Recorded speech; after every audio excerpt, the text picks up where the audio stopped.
E aí, pessoal, bem-vindo ao CDN Cast. Ih, já errei, não é CDN, é PME Cast. CDN é outro. Vamos lá. E aí, pessoal, bem-vindo ao PME Cast, edição Ponto de Virada. Hoje eu trago aqui o Alexandre Japiaçu, que vai contar um pouquinho da nossa história. Fala, Japi! Tudo beleza, cara? Tudo maravilha, Maurício. É um prazer estar aqui contigo em mais um empreendimento teu, né, cara? Bom demais. Pô, muito bom ter você aqui. Hoje era para ser um almoço nosso, né? Não rolou, Rapaz. né? Mas pode ter os dois, cara. A gente pode ter a conversa aqui e Daqui a depois pouco vai ter ter. Daqui a pouco a gente. Japi, você tá com quantos anos, cara? Estou com 49 anos. Um Na flor da garotão. idade. Na flor da idade. Fala que a vida começa aos 40, né? Pô, 9 anos. Vem cá, você empreende há quanto tempo?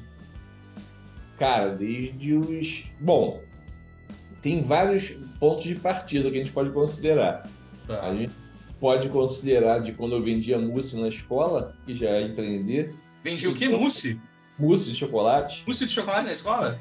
Você que fazia o mousse ou não?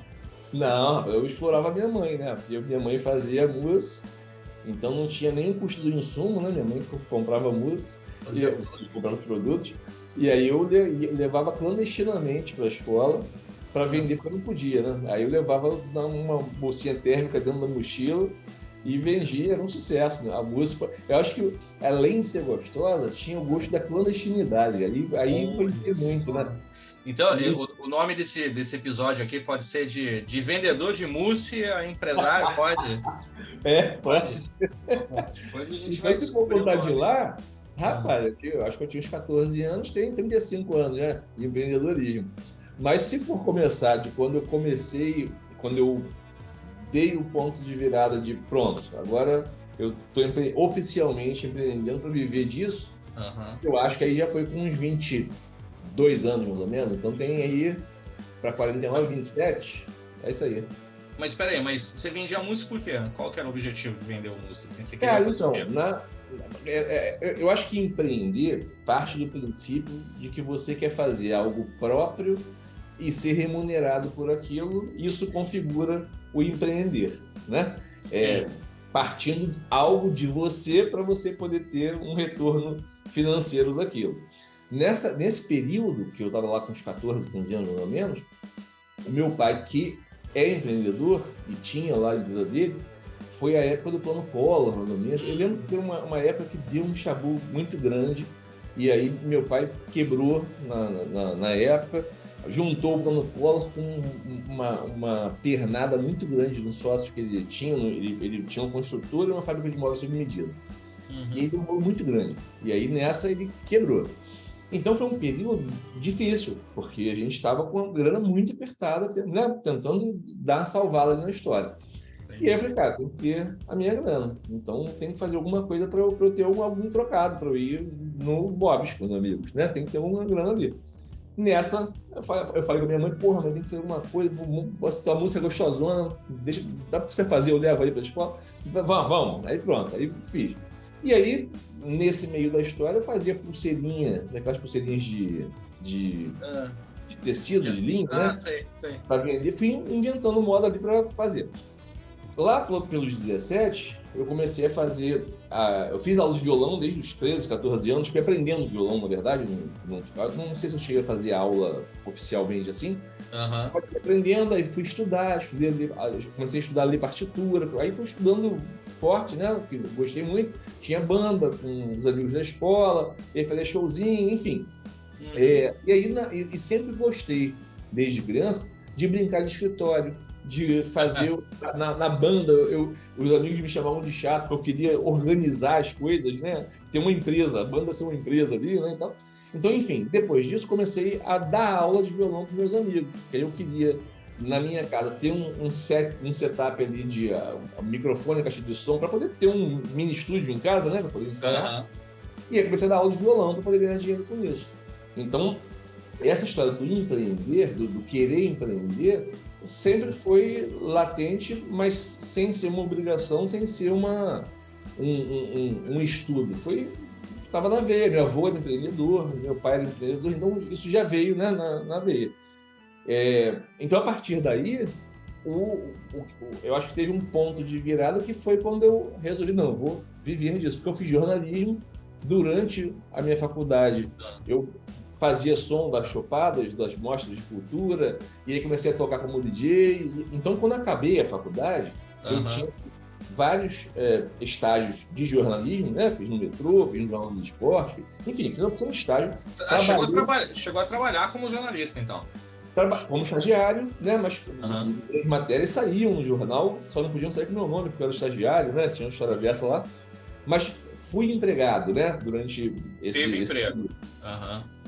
Quando eu acabei a faculdade, eu já estava apaixonado pelo meio de eventos, por essa história de fazer som, de iluminação. Na época, no meio da faculdade, eu comecei a trabalhar com o Carlinhos de Jesus, então viajava a beça com ele. Estava apaixonado por isso já. Mas você conheceu o Carlinhos de Jesus como? Essa história é boa também. Networking. porque um dos clientes que eu consegui para fazer som era uma escola de arte e cultura, que tinha aula... Como DJ, você começou a... Aí é que tá, não era como DJ, era como dono de um pequeno equipamento de som. Entendi. Você alugava esse equipamento de som. Exato, para fazer o sarau da escola de arte e cultura, eles alocavam comigo, eu ia lá, montava e operava o som ali para apresentação de canto. Deixa eu perguntar uma coisa. Mas não tinha empresa, não tinha nada. Tinha empresa construída? Não, é tudo clandestino. Não, a minha conta de banco era uma caixinha que eu usava, uma caixa de sapato que eu usava para botar meia dentro da gaveta. E o meu banco ficava embaixo dessa caixa de sapatos. Deixava o dinheirinho ali. Entendi. Isso aí. Botava um clipezinho, escrevia qual era o nome do evento que tinha pago o sinal e estava ali na conta bancária. Na conta bancária, o banco, a caixa. Dizia que tinha conta na caixa, né? Só que era a caixa de sapato, entendi. Mas me diz uma coisa, assim, é que esse detalhe é importante. Eu até vou te explicar por quê, né? Muitas vezes eu converso com gente que está querendo empreender e a pessoa ela fala assim, mas como é que eu vou começar? Como é que eu vou conseguir o primeiro cliente? Como é que eu vou... vender o que eu sei fazer e tal. Como é que foi isso para você, Japi? Porque, assim, essa história do vender, alugar o pequeno equipamento de som ficou lá atrás, né? Daqui a pouco eu vou perguntar até o que você faz hoje, mas, assim, essa história ficou lá. Mas como é que você conseguiu esse cliente, por exemplo? Esse primeiro cliente, assim, como é que foi? Então, lá nessa época de fazer, foi tudo muito orgânico, porque eu tocava. Nessa que eu tocava, eu dei aula para comprar equipamento de som. Nessa que eu comprei equipamento de som, um amigo foi e falou, cara, bota um som lá para fazer uma festinha lá e tal. Beleza, bota lá o somzinho para fazer a festinha. Pô, cara, aí cobra quanto? R$100. Aí fui lá e botei. Nessa, cara, toca como DJ? Eu não sou DJ, não, toca na banda, faz showzinho com a banda. Sabe sequenciar as músicas ideais. Então tem o feeling pra isso. Faz como DJ. Tem equipamento, tem o disco, tem tudo, né? Tem o vinil, tem tudo aí, pô. E aí botei ali, e aí funcionou. Aí o outro que viu falou, bota na minha festa lá também, cara, toca lá como DJ. E aí nessa de locar o som, começou também esse esquema, né? Vamos fazer chopado lá na faculdade. Pô, onde é que tu cobra botar o som lá que tu tem? Aí e foi organicamente acontecendo. Nessa escola de arte e cultura, eu botava, a terceira vez que ela estava colocando o som lá para as mostras deles, aí o irmão da dona veio para mim e falou, cara, tu é DJ, né? Pessoa, pô, tu não quer tocar nos bailes do Carlinhos de Jesus, não? Porra, cara, quero, adoraria. Né? A gente estava de super alta, né? Eu quero, mas o que está acontecendo? Não, pois é, eu sou engenheiro, aí faço aula no Carlinhos. Aí comecei a fazer os bailes toda sexta-feira como uma brincadeira. E aí virou uma obrigação, é um sucesso o baile, vai artista pra caramba toda semana lá.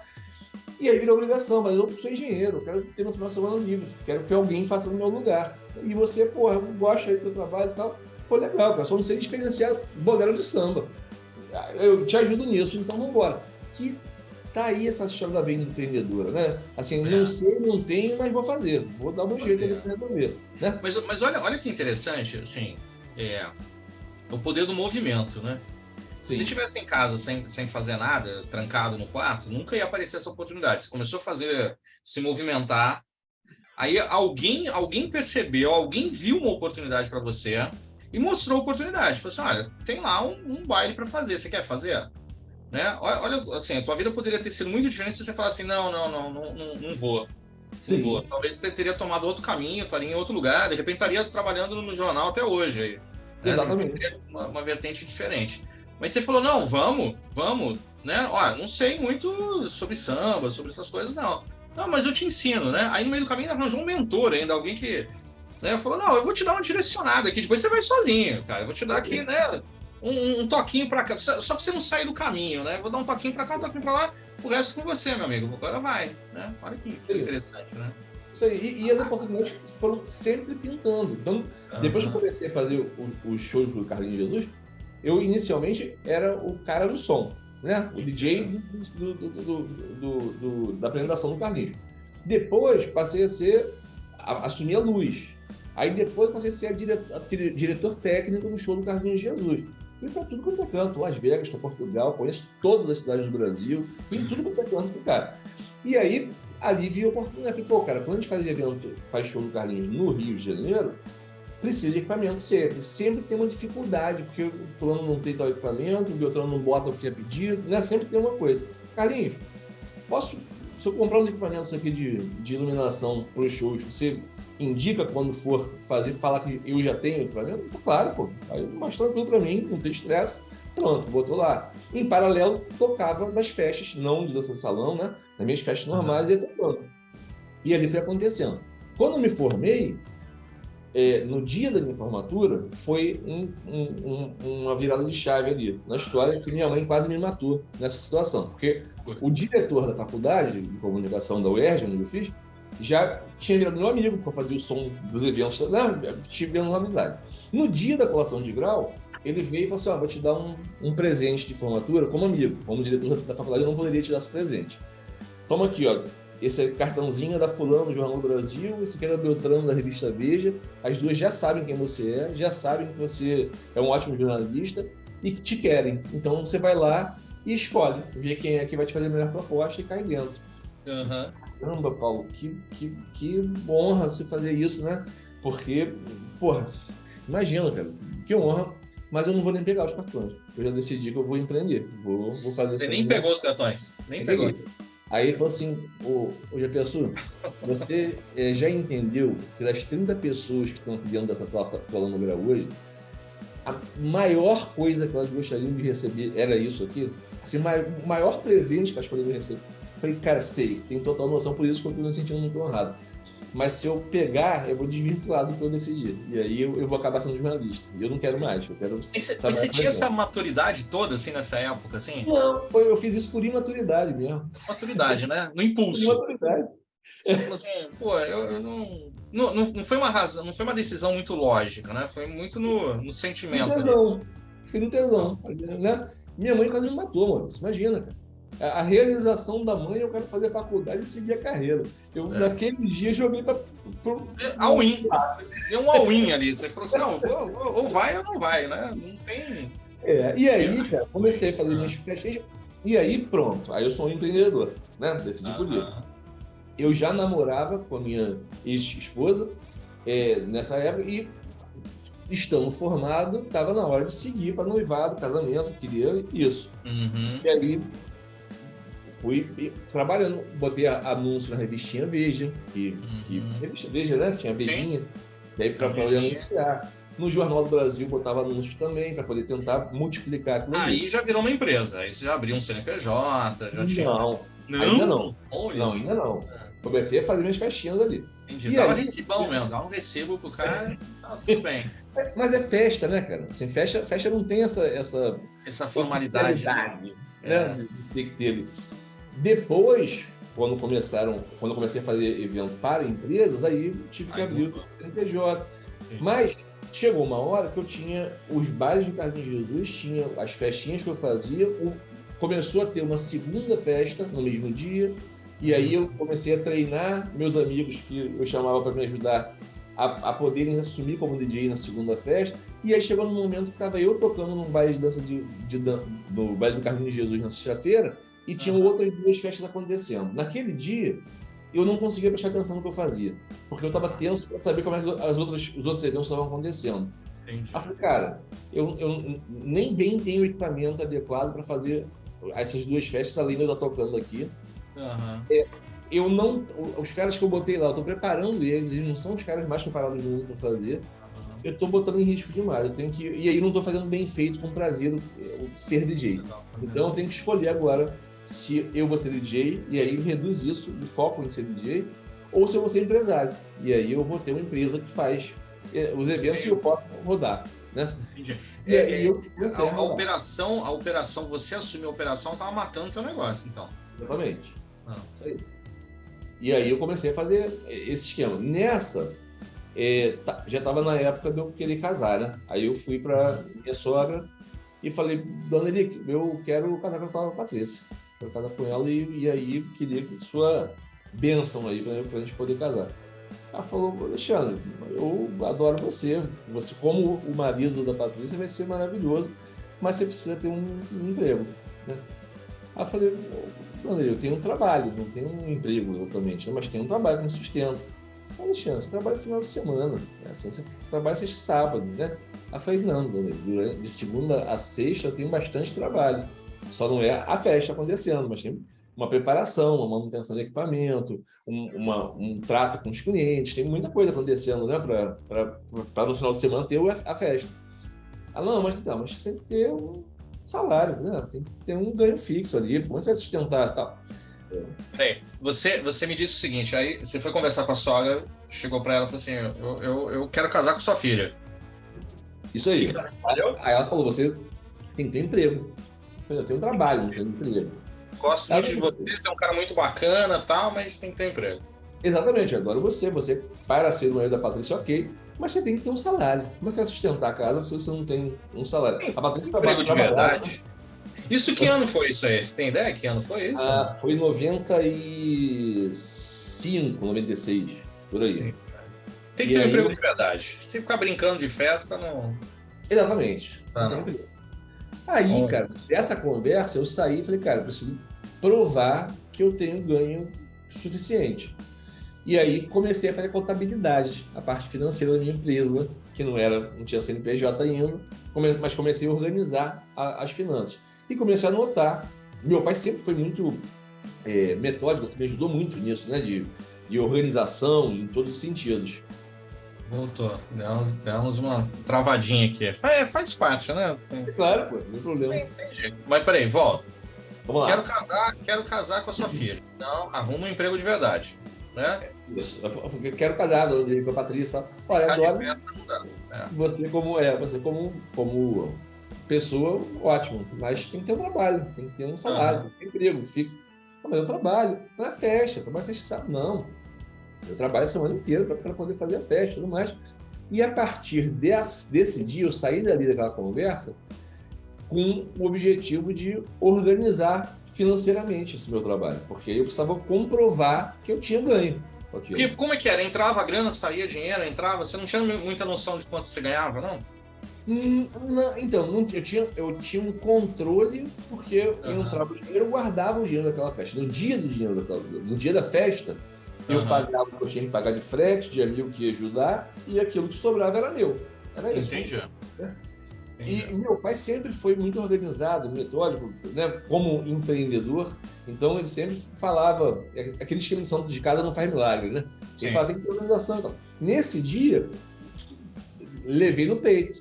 Falei, opa, pai, me ajuda aqui, tem que organizar isso financeiramente e tal.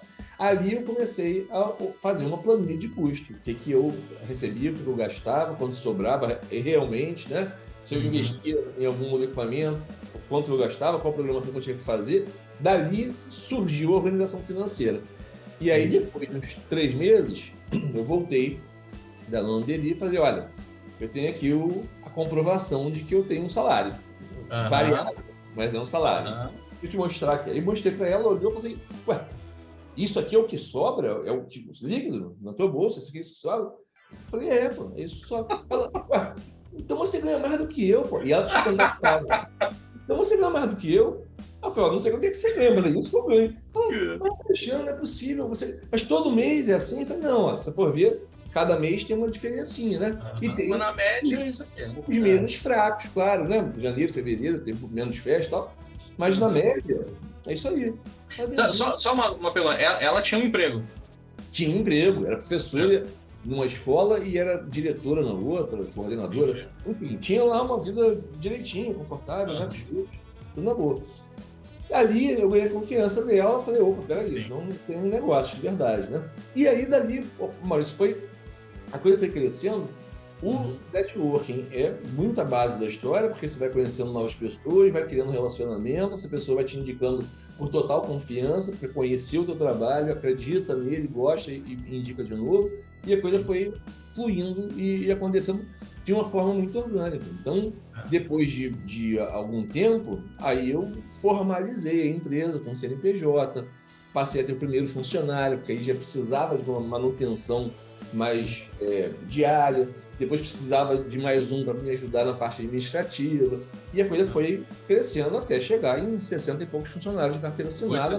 60 e poucos, mais 80 freelancers que estavam sempre conosco. E a coisa ficou doida, né? Assim, era muito evento, batia. Eu cheguei a passar de 1.000 eventos no mês. Olha só. Mas olha que interessante, né? Tem muita gente também que eu converso. No ano, desculpa. No ano. Caraca.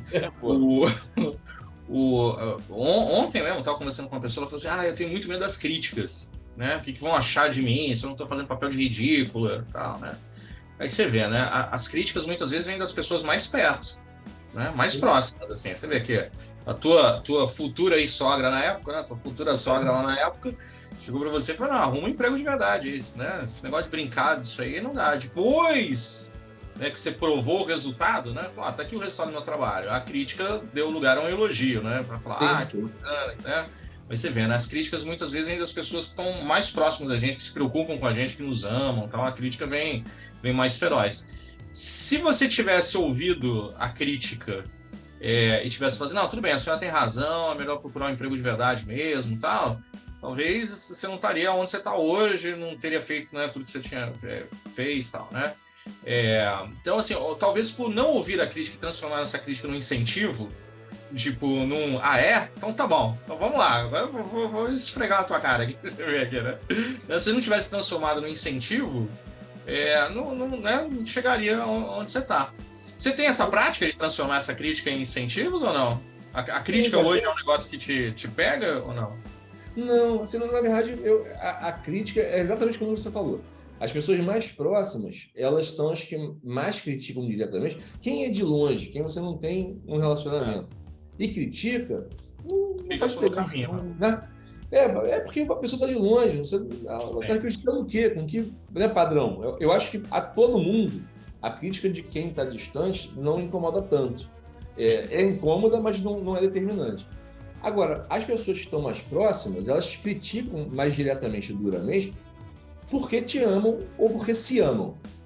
Pessoas próximas emocionalmente, pai, mãe, amigos próximos de verdade e tal, te criticam porque te preocupam contigo. E de repente estão achando que você está com uma venda nos olhos sem enxergar o óbvio, se preocupam contigo, cara, abre o olho, cara. Tá maluco? Você é um verdadeiro, né?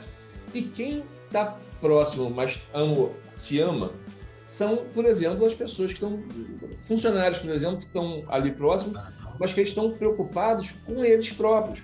Porque você chega e fala assim, cara, vou comprar um equipamento caríssimo que vai revolucionar o mercado. Vai se endividar, não vai dar certo. Cara, como é que vai respingar isso aí para mim? Se não der certo. Ou vou ser demitido, ou não vai ter grana para pagar meu salário, porque isso aí é arriscado demais. Para que vai se meter nisso aí, que é tão diferente? Fica ali no que tá dando certo, cara. Não se mete nisso, não. Porque tá preocupado com si próprio. Que loucura é essa que você vai fazer? Então, crítica, eu tenho todo dia, cara. Tem todo dia. Vamos fazer um salto aqui agora, desse momento aí lá da sogra. Tá?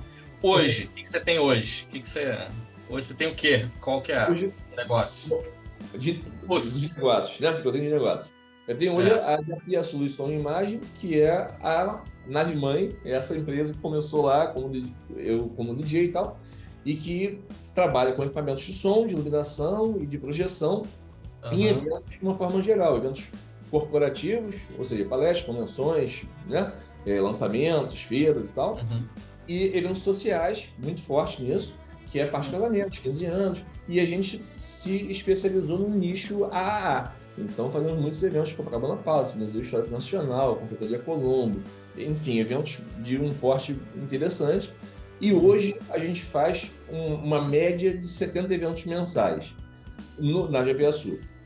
GPSU hoje tem quantos funcionários assim hoje? Hoje, a gente, depois da pandemia, Sim. eu dei uma redimensionada e sequei ali a história. Então, hoje, lá atrás, eu tinha 60 funcionários, né? Uhum. Porém, bateu em mim, de poucos anos para cá, aquela história de que faturamento não significa ganho. Sim. E aí eu falei, opa, peraí, deixa eu selecionar melhor os clientes que eu quero, os tipos de evento que eu quero, e diminuir essa estrutura aqui para ela ser mais seca e funcionar melhor, né? Então virou um negócio mais rentável, né? Que tem uma rentabilidade melhor. Entendi. E eu cheguei a fazer 110 eventos no mês, né? Lá atrás. Uma loucura. 30 dias de taquicardia. Não dá. Tem que selecionar. E aí hoje eu tenho 25 funcionários na GPSU e funciona melhor do que funcionava. Assim, faz então 70 eventos hoje, mas eventos selecionados. 70 melhores eventos, né? Assim, em média. Né? Quando chega no janeiro, eu faço 20 eventos. Quando chega no dezembro, eu faço isso, 80. Né? Varia. A GPSU Som Imagem tem quantos anos? Tem, oficialmente, ela tem 25 anos, 26 anos de CNPJ, né? Mas tem sócios? Não, a pessoa não tem nenhum sócio, mas tenho pessoas que funcionam como sócios. Meu pai, que trabalha comigo, que lá atrás eu consegui, com muita insistência, convencer ele a vir trabalhar comigo, ele é uma peça fundamental na GPSU. Tem o Marcelo, que é meu gerente desde sempre, trabalha comigo há 27 anos, Marcelo. Então isso me dá um estofo absurdo, porque os caras, meu pai me conhece mais do que eu, né? O Marcelo me conhece tanto quanto eu. Então, sim, a coisa funciona muito bem, me ajudam muito. Eles são a minha pedra, porque eu viajo demais, né? Fico, conquistar o mundo, né? E aí eles puxam, né? Você amarra a pedra deles na corda. Peraí, desce aí. Puxa e mostra a planilha, né? Fala assim, a planilha, peraí. Então, ajudam muito. Bom, de 8 anos para cá, eu fiz a Boy Geradores, que era para mim, existia uma falha no mercado com esse tipo de serviço, de fornecimento de geradoras para eventos sociais corporativos. Sim. E aí, sublocava muito gerador, terceirizava muito, até que eu resolvi montar a minha, porque eu achava que precisava ser bem melhor aquele serviço. E aí, formatei a Boy Geradores, e estamos há 9 anos. A Boy Geradores é uma empresa que tem um volume de cerca de 40, 50 eventos mensais, muito legal, sequinha também em número em estrutura, de funcionários e tudo mais, mas hoje tem 10 geradores, tem um volume interessante, bem legal, funcionando. Estou satisfeito com o resultado dela. De 3 anos para cá, eu tenho a Up Projeções, que é 3 anos e meio, que é uma empresa especializada em painéis de LED. Aqueles painéis que ficam atrás de DJ, atrás de show, né, de banda, imagens, né? E aí, o que acontece? Na Boy Geradores, eu tenho um sócio que é um ex-funcionário meu, que um dia veio falando, quero empreender. Guardei um dinheirinho aqui, quero empreender. Como é que pode ser? Eu falei, você tem uma ideia? Aí ele falou, não sei, cara, tal, você tem gerador. Eu falei, pronto, fechou, é isso. Eu já vim pensando no gerador, matou, vamos embora junto. Legal. Na Up Projeções, eu tenho 2 sócios.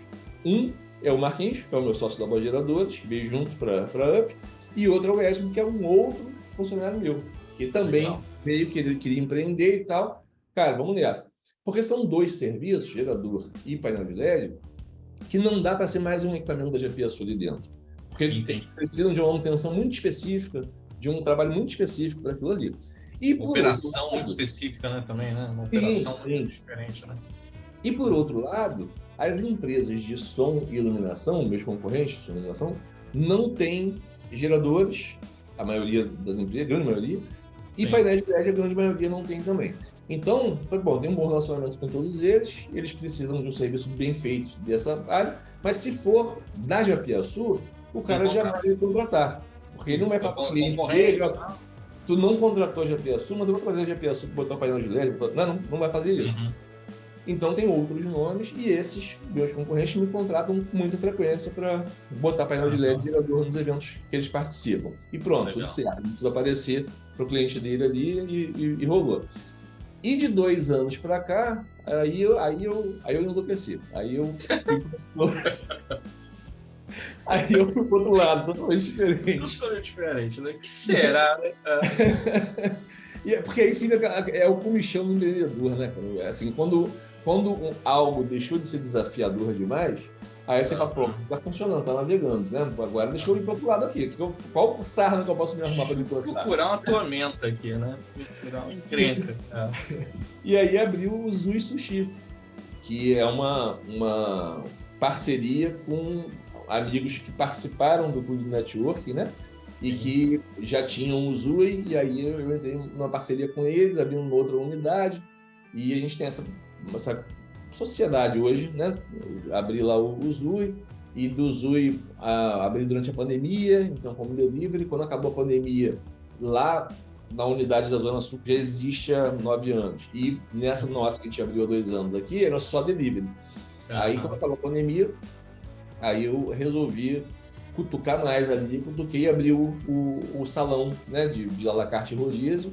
Sim. E está sendo um desafio de verdade, porque muito fora do meu conhecimento da vida toda.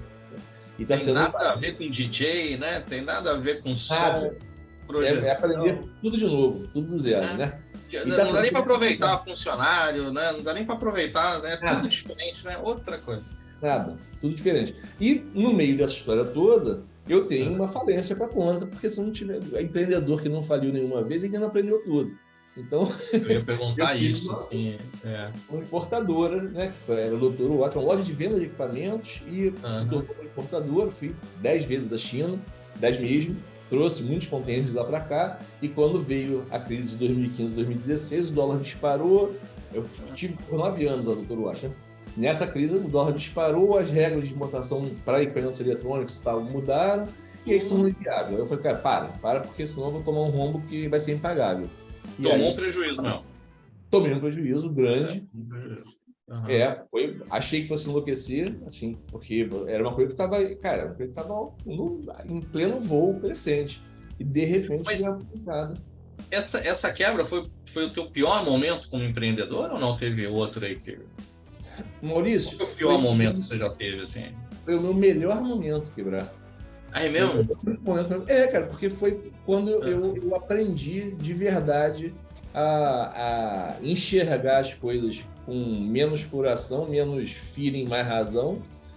Foi quando eu percebi que dinheiro é algo que se resolve em todas as situações, né? Assim, não se resolve saúde, não se resolve relacionamento, isso é mais complicado de resolver. Mas dinheiro é dinheiro, cara. Tem que ser racional, enxergar qual caminho que você deve seguir para chegar no objetivo que você precisa, para resolver quais são os problemas, e se resolve. A coisa se resolve. Você tem que entender como é que você faz.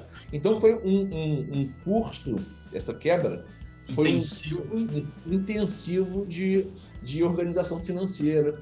Hoje eu tenho uma vida financeira absolutamente melhor do que eu tinha quando eu estava lá com o Dr. Watt funcionando, voando, vendendo pra caramba, junto com a Japiaçu e junto com a Bosch. Porque eu virei a chave ali. Eu entendi, peraí, tem que me cercar de outra forma, tem que fazer de outra maneira. O financeiro, o relacionamento, a organização, administrativa, tem que ser de outra forma aqui para me blindar. Quando veio a pandemia, eu tomei um sacode, como acho que, se não todos... É o planeta, né? Tomei um sacode feio, mas já estava menos cru. Então, assim, tomei uma porrada, mas deu para ajustar alguma coisa. Fiquei na lona, né? Porque aí para evento, imagina. Eu trabalho para aglomeração nas 3 empresas, né? Mas foi um sacode. E aí, ali na pandemia, eu acho que foi o último capítulo do intensivo financeiro. Então, hoje, cara, 1 ano depois que acabou a pandemia, né? Que a gente já está rodando e tal, hoje nada mais me quebra. Assim, pode ter outra pandemia aí, tô preparado agora. Não. Precisa não. Mas vem cá, Japê, você tem, assim, qual foi o maior erro que você já cometeu? Você cometeu algum erro, assim, que você fala, caraca, se eu pudesse voltar atrás... Cara, já muitos erros, né? Não sei se eu sei te dizer agora o maior de todos, mas um erro que eu cometi, 2 erros que eu cometi com frequência, que hoje eu não cometo mais, é você prometer para parceiro, funcionário, para parceiros teus ali, algo que você não estudou o suficiente para conseguir cumprir. Isso já aconteceu de combinar, por exemplo, percentuais de ganhos de parceiros meus ali, funcionários, parceiros e tal, e depois a empresa crescer e o que você combinou com ele funcionava para aquele momento menor.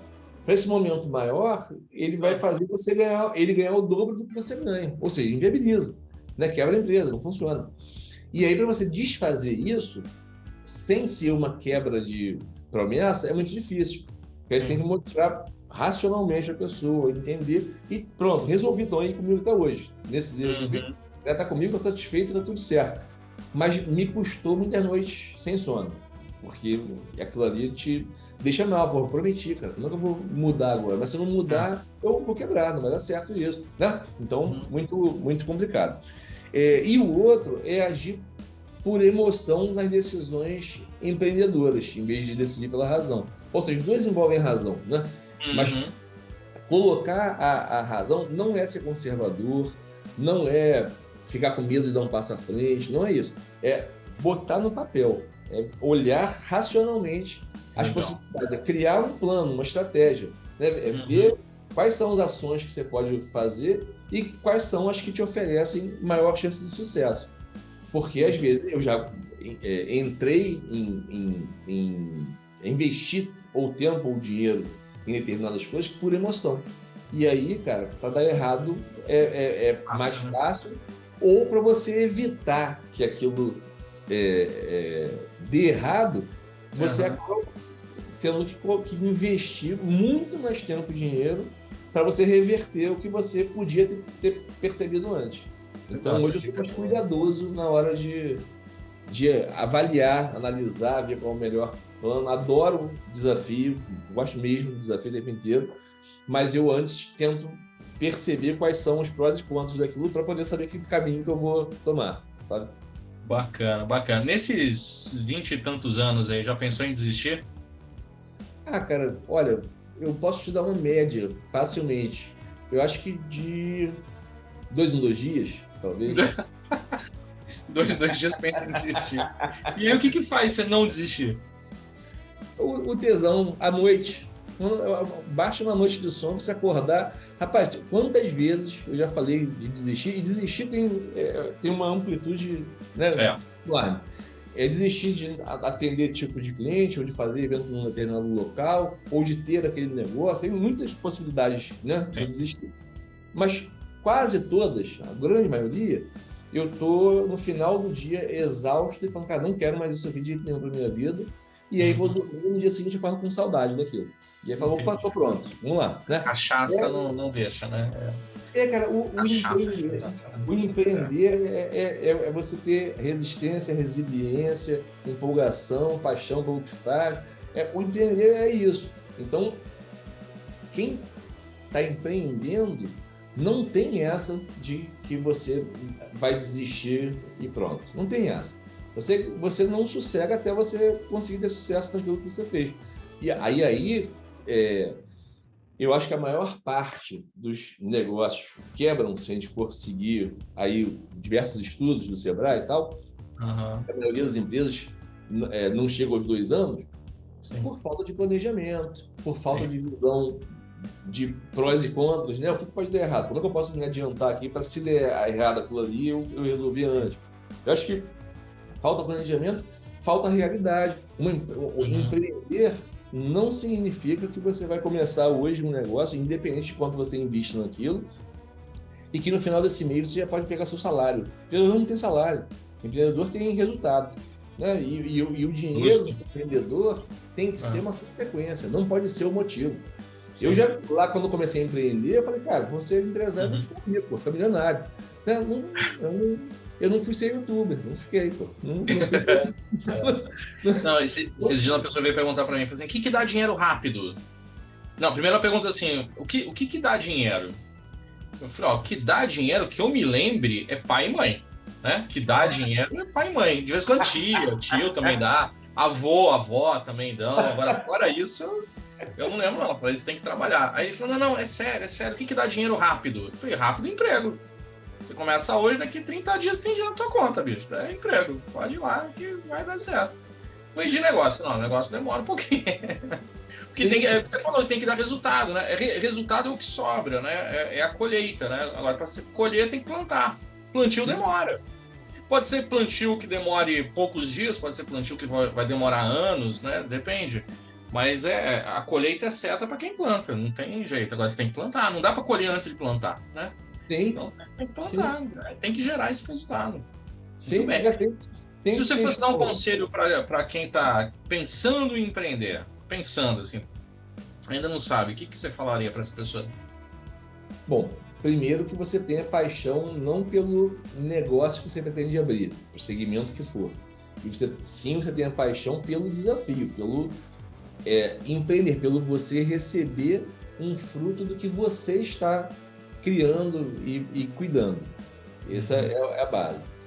Se você é uma pessoa absolutamente conservadora, que só consegue ver o dia a dia certinho, os números redondinhos, tudo funcionando, não empreenda, porque não é aqui que você vai cair.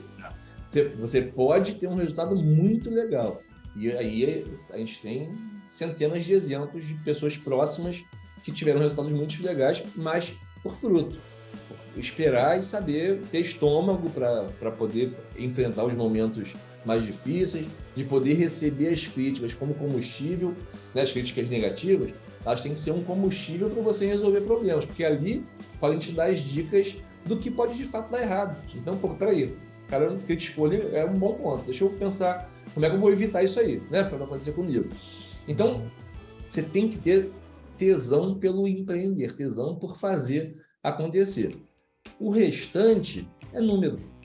Aí o restante vai ter dias melhores, vai ter dias piores, normal, né? Como em casa, com a família, você tem dias melhores, dias piores, né? É normal.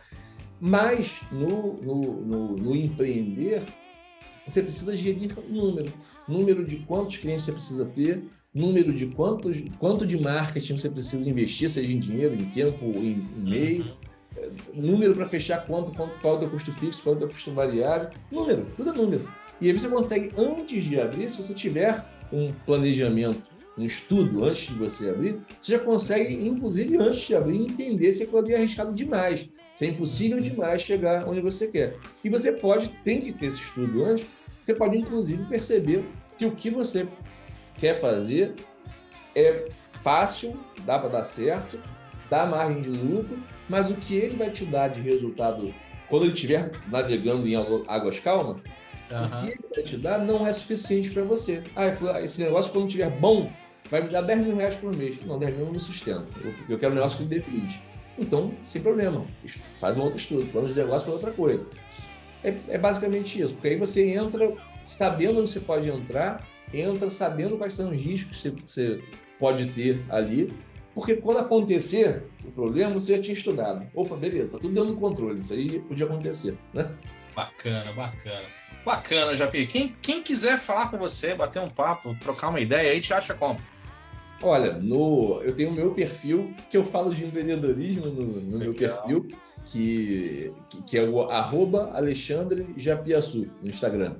Show. Japiaçu com 2 S. Alexandre Japiaçu, tudo junto.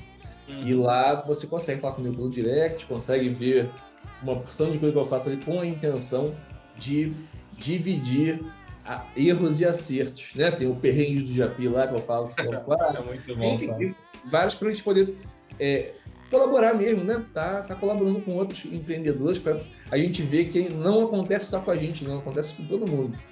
Maravilha. Né? É isso aí. Japi, muito obrigado. Obrigado a você que escutou esse podcast até agora, escutou esse episódio. Semana que vem tem mais, tem outro convidado aqui. Japi, vamos marcar esse almoço nosso aí logo, né? Pra sair sim. Vamos, rapaz, muito obrigado pelo convite. Você sabe que eu sou teu fã demais, né, mano? Então, tá contigo em todas as circunstâncias, é bom demais. Para você que está assistindo, muito obrigado por estar esse tempinho aqui com a gente. Espero que a gente tenha sido relevante de alguma forma para você. E vamos para frente, Maurício, vamos para frente. Todo dia tem mais um pouquinho para a gente colher e aprender. Muito bom. Valeu. Tchau. Obrigado. Tchau, gente.